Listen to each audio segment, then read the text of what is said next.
చండీగఢ్, పంజాబ్ రాష్ట్రాల్లో ఉద్యోగాలు ఇప్పిస్తా నెలకు ఏకంగా 70,000 జీతం. కానీ ఓ కండిషన్. 12 లక్షలు ఇస్తే మాత్రం ఆ జాబులు మీ సొంతం అంటూ ఓ కేటుగాడు నిరుద్యోగ యువతి యువకులను నమ్మించి గొంతు కోశాడు. ఒకరు కాదు, ఇద్దరు కాదు, ఇలా ఎంతో మందిని నిండా ముంచి అందిని కాడికి దండుకున్నాడు. ఆలస్యంగా వెలుగులోకి వచ్చిన ఈ ఘటన హైదరాబాద్ లో చోటు చేసుకుంది. ఇందుకు ఈ యువకుడు ఎవరు, ఇలా ఎంతమందిని నమ్మించి మోసం చేశాడు, ఈ భారీ కుట్ర వెనకాల అసలేం జరిగిందనే పూర్తి వివరాలు ఇప్పుడు తెలుసుకుందాం.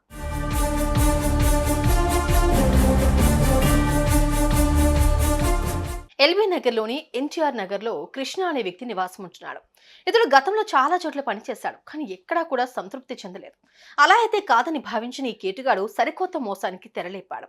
తనకు తెలిసిన వ్యక్తులు, స్నేహితులు, క్లాస్మేట్స్ కు ఫోన్ చేసి ఎంపీసీ బైపీసీ విద్యార్థులకి ఒక వరం సిఏ సిఎంఏ కోర్సులు. సిఏ సిఎంఏ చదివే విద్యార్థుల్లో 40% మంది ఎంపీసీ మరియు బైపీసీ విద్యార్థులే. Master minds. చండీగఢ్, పంజాబ్ రాష్ట్రాల్లో ఉద్యోగాలు ఇప్పిస్తారని నమ్మించాడు.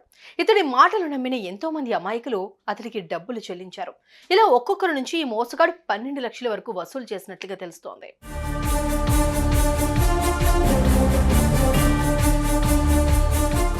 అయితే ఇక్కడ విషయం ఏంటంటే, కృష్ణ చెప్పినట్లుగానే అందరినీ చండీగఢ్, పంజాబ్ రాష్ట్రాలకు తీసుకెళ్లాడు. ఇక్కడి వరకు బాగానే ఉంది. కానీ తీరా అక్కడికి వెళ్ళాక ఈ కేటుగాడు తన అసలు రూపాన్ని బయటపెట్టాడు.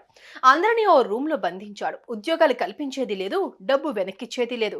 జరిగిన విషయం ఎవరికైనా చెబితే చంపేస్తామంటూ కృష్ణ బెదిరింపులకు పాల్పడ్డాడు. అయితే కొందరు యువకులు మాత్రం చాకచక్యంగా అతడి నుంచి బయటపడి ఎట్టకేలకు హైదరాబాద్ కు చేరుకున్నారు. ఇక మోసపోయామని గ్రహించిన బాధితులు తాజాగా పోలీసులకు ఫిర్యాదు చేశారు. అనంతరం ఈ ఘటనపై కేసు నమోదు చేసుకున్న పోలీసులు దర్యాప్తు చేస్తున్నారు. ఇకపోతే బాధితులంతా తాజాగా మీడియాతో మాట్లాడుతూ సంచలన నిజాలు బయటపెట్టారు.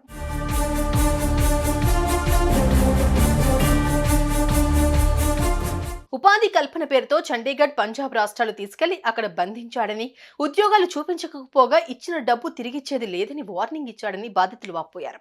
ఇతడి మోసాన్ని తట్టుకోలేక ఓ యువతి ఆత్మహత్యయత్నం చేసుకుని 3 రోజుల పాటు ఆసుపత్రిలో చికిత్స పొందింది అంటూ ఆవేదన వ్యక్తం చేశారు.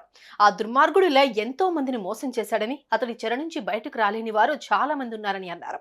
ఎలాగైనా మిగతా వారిని రక్షించి మా అందరికీ న్యాయం చేయడంతో పాటు నిందితుడిని కఠినంగా శిక్షించాలని కోరుతున్నారు. ఇదే అంశం ఇప్పుడు స్థానికంగా తీవ్ర చర్చనీయాంశమవుతోంది.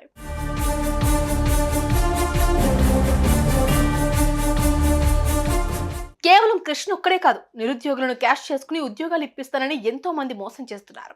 ఇలా మోసపోయే వాళ్ళు ఉన్నంత వరకు మోసం చేస్తూనే ఉంటారని, ఇలాంటి వారి పట్ల జాగ్రత్తగా ఉండాలంటూ పోలీసులు సూచిస్తున్నారు. సుమన్ టీవీలో మీ పర్సనల్ అండ్ బిజినెస్ ప్రమోషన్స్ కోసం కింది నెంబర్కి కాంటాక్ట్ చేయండి.